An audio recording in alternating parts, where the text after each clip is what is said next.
আজকালকার দিনে প্রত্যেকটা মেয়েকেই স্বাবলম্বী হওয়া অনেক প্রয়োজন, জানো তো।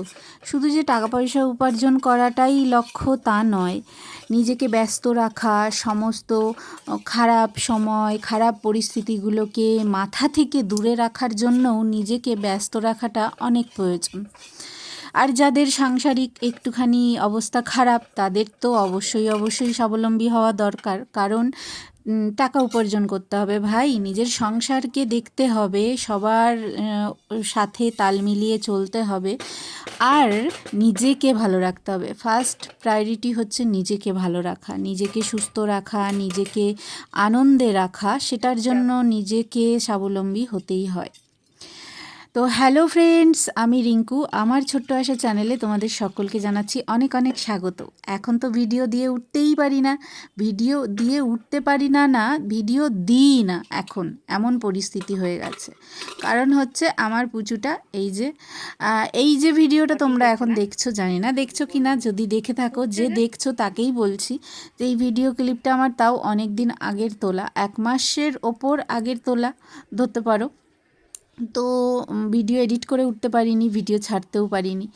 আমার ছেলে দেখতে দেখতে 7 মাস পূর্ণ হতে গেল, 7 মাস চলছে আর কি, এখনও পূর্ণ হয়নি।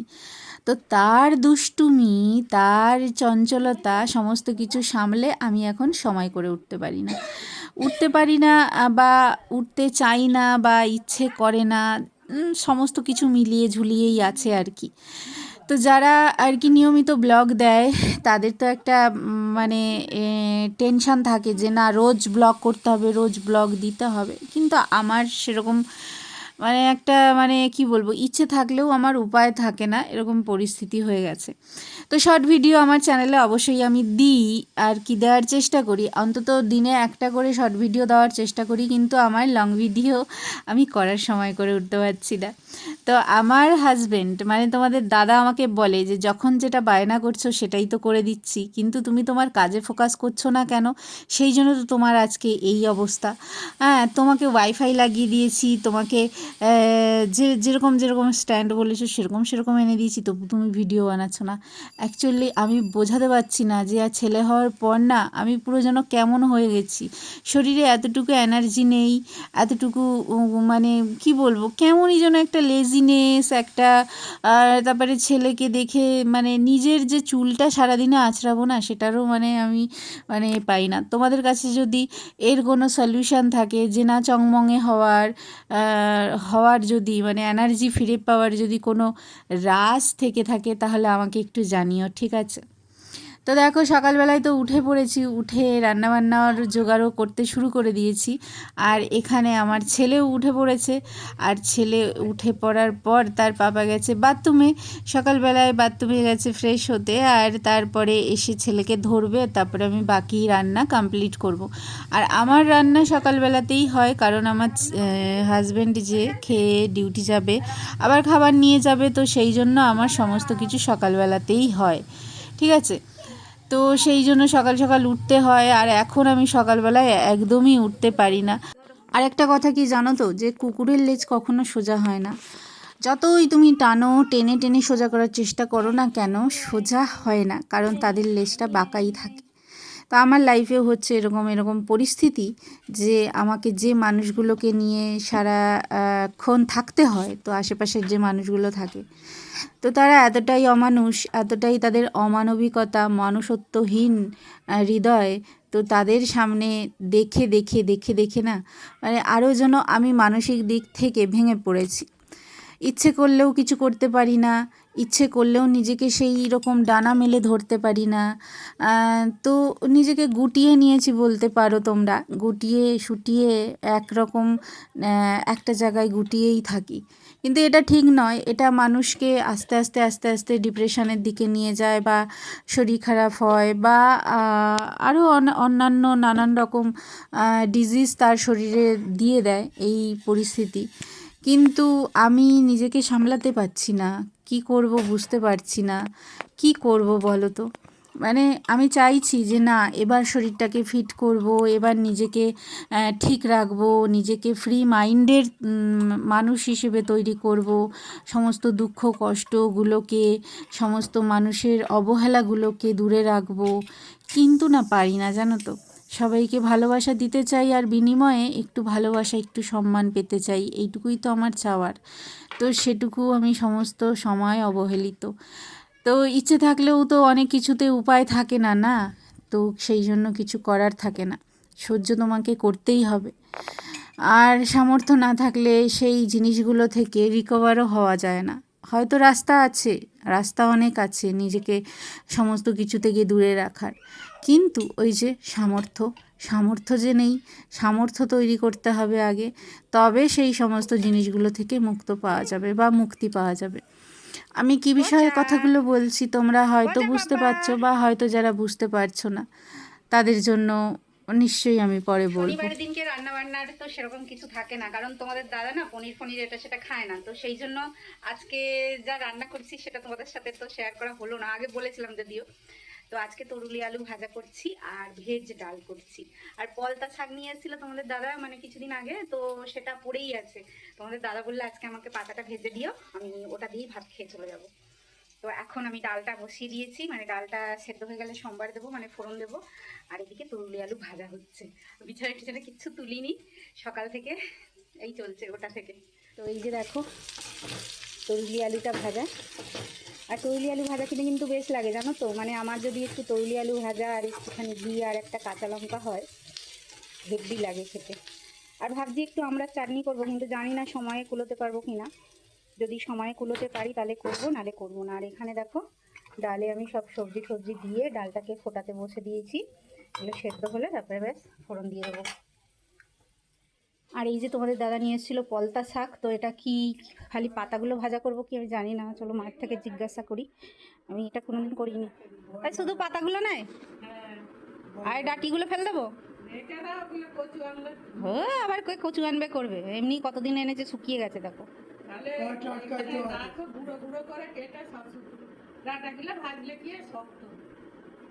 শুধু পাতাটা তাহলে ভেজে দিই, শুধু তেলে ভাজবো তো, এতে কিছু ঠিক আছে। শুধু হলুদ দেবো না, নুন দেবো খালি? আমি এটা করিনি তো কখনো, জানি না। থাক, করতে হবে না, আমি করে নিচ্ছি। মা চান ফান হয়ে গেছে এখন। তো চলো শুধু পাতাগুলো নিয়ে এটা ভাজা করবো, তোমাদের দাদা এটা দিয়ে বলছে ভাত খেয়ে যাবে। রান্নাঘরের আমার পরিস্থিতি তো ভালো না, সব ছড়ানো ছেটানো, কতক্ষণে যে আমি শেষ করবো কাজ জানি না। আবার ছেলেটাকে খাওয়াবো, বুঝলে তো। তো আজকে কী খাওয়াবো সকালবেলায় তাই ভাবছি। তো ভাবছি যে ওকে একটা কলা খাইয়ে দেবো সকালবেলায়, পেটটা ভরে যাবে। তারপর দুপুরবেলায় দেখবো ওকে কী করে দিই। আজকে ভাবছি সুজির খিচুড়ি করে দেবো, জানো তো। যেহেতু শনিবার, আজকে আর ডিম ফিম দেবো না, তো সুজির খিচুড়ি করে দেবো। রান্না করে নিয়েছি, এখনো কিছু কাজ হয়নি, বাসন কোসন পড়ে আছে, ঘর মুছবো। আর আমার বাবাটা খেয়েছে, ওকে খাইয়েছি।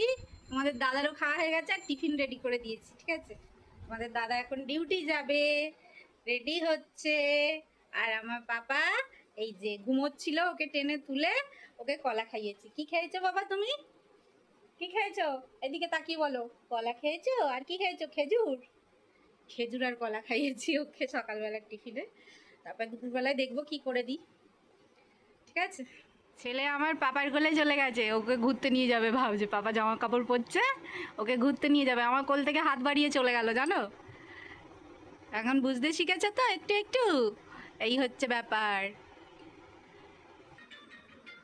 পাপা চলে যাচ্ছে ডিউটি, টাটা করে দাও। টাটা, বাই বাই, আবার রাতে দেখা হবে।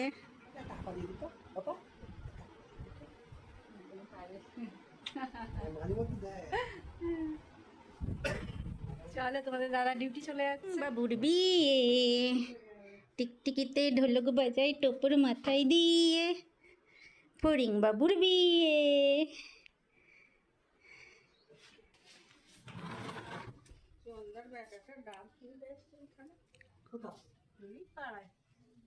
গেলে যেন চিনতেই পারে কথা বলে না, কত এসেছে থেকেছে খেয়েছে, এখন যেন চিনতে পারে না। না হ্যাঁ হ্যাঁ, তো বললো এইখানে ডাব দেখবে।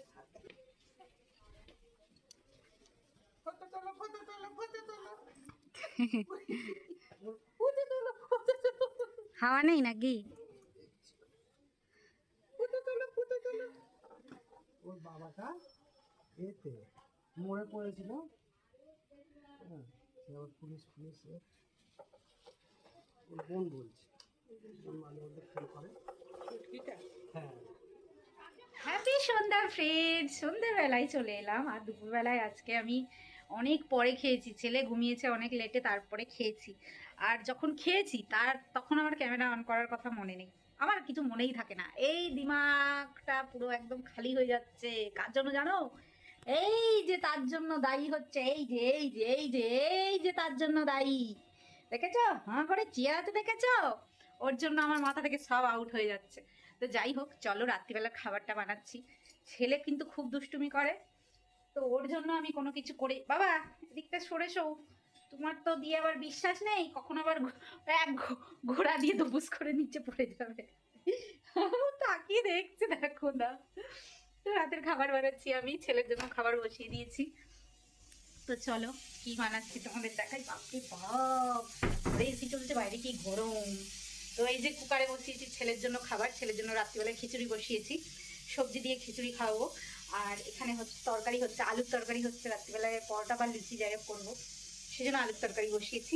আর এখানে দেখো সুজি বেশি করে দুধ দিয়ে সুজি বানিয়েছি। তো রাত্রিবেলার এটাই হচ্ছে আমাদের ডিনার মেনু। তো চলো রান্নাটা করে নিই তাড়াতাড়ি করে। তরকারির কি অবস্থা চলো একবার চেক করে নিই তরকারিটা। তোমাদের সাথে কথা বলছি আর ফোনেতে আমার বরের ফোন এসছে। তো চলো আমার বরের সাথে একটু কথা বলে নিই, তারপরে তোমাদের সাথে আবার কথা হবে। তরকারিটা ততক্ষণ হোক। ওই দিকটা কি আছে? এইদিকে তাকা বাবা। পাপা এসেছে আর এখন আমাকে চেনে না, সারাদিন আমি নিয়ে থাকবো। কাজের লোকের মতো। হ্যাঁ কাজের লোক, হ্যাঁ পাপা কাজের লোকের মতো থাকো। হ্যাঁ দেখ পাপা কেমন বলছে, বাবাকে বলছে বলতে নেই এরকম মাকে, মা কাজের লোক নয়। তো তার পাপা চলে এসেছে আর আমি রাত্রিবেলার এখন বানাবো লুচি। তো লুচি বানিয়ে তারপরে খাবো। আর এখন অনেকটা রাত হয়ে গেছে, দেখতে পাচ্ছ তোমরা। না গো, আজকে তোমাদের দাদা সকাল সকাল এসছে, এই টাইমে ঘরে ঢোকে প্রায়। তো আজকে তাড়াতাড়ি এসছে, 12টা বাজেনি এখনো। তো চলো লুচিটা করে নিই আমি। তো এই যে দেখো ময়দা মেখে রেখেছি এখানে, ঠিক আছে, লেচিও করে পুরো তেল ফেল দিয়ে রেডি করে রেখেছি। আর এখানে কড়াই বসিয়েছি, চলো এবার জ্বালিয়ে দিই, দিয়ে লুচিটা তাড়াতাড়ি ভেজে নিই। আর লুচিটা তোমাদের দাদা এলে আমি গরম গরমই ভাজি, কারণ লুচি না ঠান্ডা হয়ে গেলে আমার খেতে ভালো লাগে না। লুচি বলো বা রুটি বলো, আমার ঠান্ডা একদম ভালো লাগে না। তো সেই জন্য চেষ্টা করি যে গরম গরম করার জন্য, ঠিক আছে। চলো লুচিগুলো বেলে নিই, তারপরে ভাজবো। তেলটা দিয়ে দিই কড়াইতে। এই ছোট কড়াইটাতে আমি লুচি করি, কিন্তু এটা থেকে আজকে তরকারি নামাইনি বলে এটাতে বসিয়েছি। হয়ে যাবে এটুকু তেলে। আর শনিবার দিন করে যেহেতু নিরামিষ, ওই জন্য ইচ্ছে করে একটু লুচি করি, একটু পরোটা করি। না হলে সারা সপ্তাহে লুচি পরোটা হয় না। তোমাদের দাদা ভাতটাই ভালো খায়, সেজন্য ভাতই হয়। এখানে দেখো একটা ধোয়া কাপড়ের উপরে সব লুচিগুলো বেলে নিয়েছি, আর 4টে আছে, সেটা পরে বেলবো। তো চলো এখন ভাজা যাক, দেখি। লুচি ফুলকো ফুলকো লুচি, কে খাবে? রাত্রিবেলায় চলে আসো। রাতের ডিনারে আজকে লুচি আর আলুর তরকারি আর হচ্ছে সুজি। আজকে এটাই হবে আমাদের রাত্রিবেলার খাবার। চলো ঝটপট ভেজে নিই। তো এই যে পাহাড়ের মতো লুচি আমার রেডি হয়ে গেছে, আর সব কটা লুচি ফুলেছে, তো পুরো একদম বাটিতে পাহাড়ের মতো লাগছে দেখতে। তো এই যে লুচি আমার হয়ে গেছে, তো এখন আমরা খাবো। আর এই কড়াইতে আছে আলুর তরকারি। তো চলো জলের বোতলগুলো ভরে নিয়ে তারপরে রাতের ডিনার করব। এখন জানো তো, ছেলেকে রেখে যে দুজনে একসাথে খাবো সেই সুযোগটা ছেলে দেয়ই না। আর তো ছেলেকে ধরতে হয়, আর একজন খায়, আর না হলে পরে ওই রকম কোলে নিয়েই খেতে হয়। তো কি করব বলো, কিছু করার নেই তো। আর ছেলে এমন কাঁদবে না, কি বলবো, ওর সাথে খেললে পরে ও চুপচাপ থাকে। আর যদি এই আমরা দুজন নিচে নেমে আসি খাওয়ার জন্য, তখনই ও কাঁদতে শুরু করে দেবে। তো ওর কান্নাটা তখন একদমই ভালো লাগে না, তো কি করব, ওর বাবা কোলে নিয়ে বসে আছে, বসে খাচ্ছে। বলল দাও আমি খেতে পারবো, আমি বলছি না ওকে নয় আমার কাছে দাও, আমি নিয়ে বসছি। বলছে না তুমি খাও, আমার অসুবিধা হবে না, যেহেতু ভাত খাচ্ছি না, তো লুচি খেলে অসুবিধা হবে না। খাওয়াইনি জানো, খাওয়াই তো ওই যে কোলে নিয়েই বসে খাওয়া হচ্ছে। তো আজকে এই যে আলুর তরকারি আর লুচি, রাত্রিবেলার ডিনার আমাদের, আর সুজি। তো চলো খেয়ে নিই। তো অনেক দিন পর ব্লগ দিলাম, আশা করি ব্লগটা তোমাদের ভালো লেগেছে যারা দেখেছো। তো একটা লাইক করো, শেয়ার করো, আর আমার এই যে যে কথাগুলো প্রথম দিকে বললাম তোমরা যদি শুনে থাকো তাহলে অবশ্যই অবশ্যই তার সলিউশন বলো। জীবনটা নিজেকে আগের মতো করতে চাই, তো মানুষের জন্য করতে পারি না, পরিবারের যে সমস্ত মানুষ থাকে। তো যাই হোক, আবার দেখা হবে।